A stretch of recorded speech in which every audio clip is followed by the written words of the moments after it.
So sleep is one of those things where I know that if I don't get enough of it, I am going to show up as my worst version of myself, because of all the different hats I have to wear and all of my different responsibilities, commitments. I am not going to be able to show up as my best version, and I'm going to be pouring from a half full cup.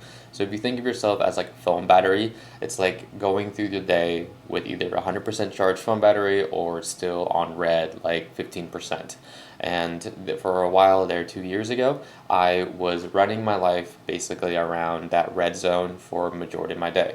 My emotional, my intellectual, my whatever, all the different cognitive functions, and I was just a lot more reactive. My mental health was really low, and I just felt things more deeply. I wasn't as resilient, and I was just very reactive. I was not creative. I was just getting by, and I didn't like that anymore because I want to be able to, I want more than that. And so have done a lot of things to improve my sleep since then, and from the lifestyle changes to improve my sleep hygiene has been monumental. And I made an episode a while back on that one that you can go look for. I think it was titled Six Ways to Improve Your Sleep Tonight. But this episode, I want to talk more about melatonin. So, you already naturally produce melatonin in your own body, but then a lot of people do take it as a supplement to help them sleep. And so I want to talk about, should you take it? Is it okay to take it? And me diving into the research a little bit. So, first things first, kind of go back to the beginning a little bit, or at least get like a big picture, like context picture of melatonin. So, melatonin is a hormone that you produce from your pineal gland. So, that's a gland that's in the middle of your brain, and you naturally produce it in your brain and also your gut and a few other sites as well on the insides. And the way that you know how it produces the hormone melatonin, which is melatonin is the hormone that's basically starts turning down this like the damper switch to getting you more tired, relaxed, and then you can go to bed. It's the primary hormone that helps us sleep and etc. And the way that our body knows how to regulate it with our circadian rhythm is through light. So whenever we look at the sun and see like natural light, it wants to inhibit, it wants to turn down the melatonin because our body knows, hey, it's the sunrise is here, it's daytime. We don't need to be sleepy. We need to turn it down. We need to raise other levels of other things so then you can have energy to go about the day and things like that. But once the sun starts setting and we like from the day changing of nighttime, then melatonin starts getting released a little bit more once it sees like darkness, things start dampening, the days are slowing down, stuff like that. There's a lot, that's a very simplistic way to view it, but light through the receptors in your eyes through your neural circuitry to your pineal gland. That's a very simplistic way to look at it, but light has to do a lot with it and your circadian rhythm. But since we are indoors a lot, that does kind of impact it a little bit. And so trying to see light, trying to get outside, and expending your energy throughout the day does help a lot with that whole process of having a healthy circadian rhythm, of your body knowing when to wake up and when to start getting tired with how it wants to produce its melatonin and things like that. Because our bodies like routine, it likes being on some type of biological clock. And so those are different areas of where how you like produce melatonin and how things kind of like the whole momentum starts like going. And so now going to that, it's like, okay, so if you naturally produce it, should you take some type of supplement to help it? So from me looking at some of the research and stuff, so far from what we know is that, so whenever I'm gonna use these terms, endogenous is when you make your own hormone, when you make your own melatonin, and exogenous meaning when you bring something in. So it means like you are taking a melatonin supplement. So exogenously, from the research, a safe dosage range is anywhere between like 1 to like 5/6 milligrams, right? And that's around the small to moderate range of melatonin that you can take in to help you fall asleep when you take it in the evening time. And many people do take melatonin, and it's used a lot in the research, especially people with insomnia who wake up in the middle of the night, or they can't like fall asleep, or they just have trouble falling asleep. So they have insomnia or other type of cognitive or neuro type of diseases. People do use melatonin to help with all that stuff, because a lot of those type of disorders, diseases, your sleep does play a really big role. So I'm sure you already know that whenever you don't have a good night's sleep, like one day or even just like up to like 2 or 3 days, you're a lot more fatigued. Your brain just doesn't function as well, and you can just like feel that. So making sure that your body is producing melatonin is a really important thing. That's why in the research world, or from clinical settings, they do administer or like use the intervention of giving people melatonin to help with some of the things. There's like other like methods and approaches too, but that's just one of the avenues for it. But for us normal people trying to get sleep, that's where we take it. But now the next thought came to mind is like, okay, for the short term, looking at the research studies, it's from what they say, it's safe with very minor effects of like headache and fatigue where you can take it. And me, from my personal experience, I have found that like sometimes if I do take melatonin and I wake up and I do feel very groggy and like a slight headache if I don't sleep long. Like I remember at one point I did take it and I slept for like 10 hours. I rarely ever take it. But I do remember that like if I take it, I need to allow my body to sleep. If I try to wake up after only like 6 hours or something like that, and not while it's still pretty, to me subjectively, as an end of one, it feels like it's very potent. So I would wake up very groggy because like it's still producing and I'm just like waking up in the middle of it. So that's how I have felt, and it's pretty in line with the research what it says when it comes to like headaches and fatigues. But when it comes to long term effects, they don't have enough like information. It's very insufficient when it comes to the research of like what it does to you long term. And one theory that I have heard from a girl named, she's getting her PhD right now. Her name is Louisia. I cannot remember, but one of her businesses is called the Neuroathletics, and she works with high performers from a neuro perspective.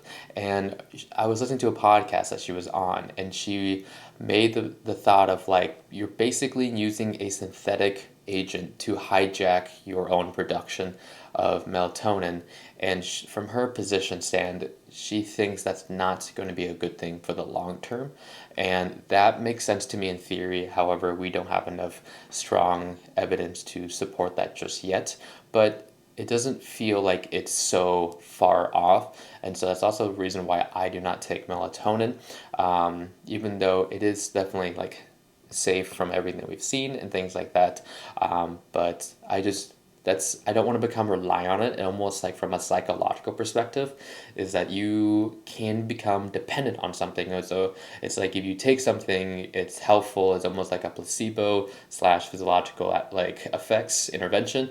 But then say something happens, say you're a month in, 6 months in, whatever, and some random night you just end up running out and you forgot to go pick up another bottle, and now that night you are psyching yourself out, being like, I don't have this thing, and then you're gonna be like, I can't sleep, I need to have this, otherwise I can't, and I've fallen victim to that before. And so that's a reason why I don't want to be reliant on it. Maybe use it sparingly in certain situations, like say you were traveling, or say if you've had a couple bad nights and you really do need a good night's sleep because something very important or a very big day is about to happen the next day that you really need to be well rested, then using it in those circumstances does count. But we do have to factor in the psychological weight that it does potentially weigh on you as well. And another interesting thing is whenever you are buying your melatonin like supplements from over the counter, the U.S. is the only is the only country, to my knowledge, that it's not regulated. So the FDA, the Food Drug Association, I think that's what the A is, does not regulate this melatonin, so you can just get it. But in other countries like the United Kingdom, Europe, Asia, and Australia, for you to get melatonin, you have to get it as a prescription. So that right there is like, why is that? So I don't think this is a good thing that we're kind of just like, just taking it when it's one of the biggest things. It supports our sleep. So that's an interesting thought there. And so whenever you do buy supplements, be careful with that as well, because I was looking and some melatonin supplements are underdosed, or they just put fillers in it to make it, to just kind of round it out, and they're not third party tested and things like that. Because when it comes to the supplement industry, supplements are very unregulated, so that's you're kind of playing around with a lot of like fire there a little bit. So yeah, so now it comes back to melatonin. So there's actually, hold on, there's actually a couple companies like Beam that has melatonin in their product as a nighttime beverage that you can have. It's like a powder with other type of adaptogens, and just ingredients that does help support sleep, restful sleep, and the relaxation of the mind and things like that. Is Beam, and Beam is a company that I love their product. It's really helpful, and it's a very enjoyable, tasty beverage. But it is quite expensive, and right now in this season, I'm cutting back on expenses, so I'm not personally taking Beam, but it is an option out there, and they only have up to about 3 milligrams of melatonin in their product. So it's very much in the safe dosage range from the low to moderate range, which is nice. Another company is called Mudwater. I have not used it, but they do not use melatonin. They use other adaptogens from plants, mushrooms, things like that, that do aid in the support of the relaxation of your nervous system, mind, just everything just other ingredients that help support sleep. And so that's an option out there I just wanted to share. So when it comes back down to like the central question, take home message is, should you take melatonin for sleep? That's up to you. I personally do not at the moment, because I would rather improve my sleep hygiene before I add in the aid of a supplement to make sure that I am good on all avenues, and I'm not just cutting it cheap to add in a product or something else that I don't know the long-term effects of the product. And since it's has to do with a synthetic hormone affecting a synthetic ingredient to affect, like a hormone affecting my own natural production of my melatonin, that it's a part of my sleep, I don't want to do that since I have done it, but that was from ignorance. I didn't know to ask that question, but now I do, and I don't have the best answer, and so I'm holding back on that for now, while I can do other things to improve my sleep hygiene, like I've talked about in that previous episode. So, but again, I'm curious to see more of the research come out from longer term studies, longitudinal studies on exogenous melatonin ingestion, to see how it affects when it comes to healthy individuals. So yeah, so that's my take on melatonin. If you should take it, a little bit of the context of how you produce it, a little bit of the science, and just a few little other nuggets in there for you. So again, guys, thank you for listening and watching. Much love, and I will catch you in the next one. And if you do like this episode, please hit that rating. It on Spotify really does help, or on Apple Podcasts, and hit a subscribe, because your boy is trying. Today is day 27, I believe, of making these videos, and I'm trying. I'm doing my best here, and I hope you guys are enjoying them, and I'm trying to improve the best I can each day. So, all right, much love. Bye.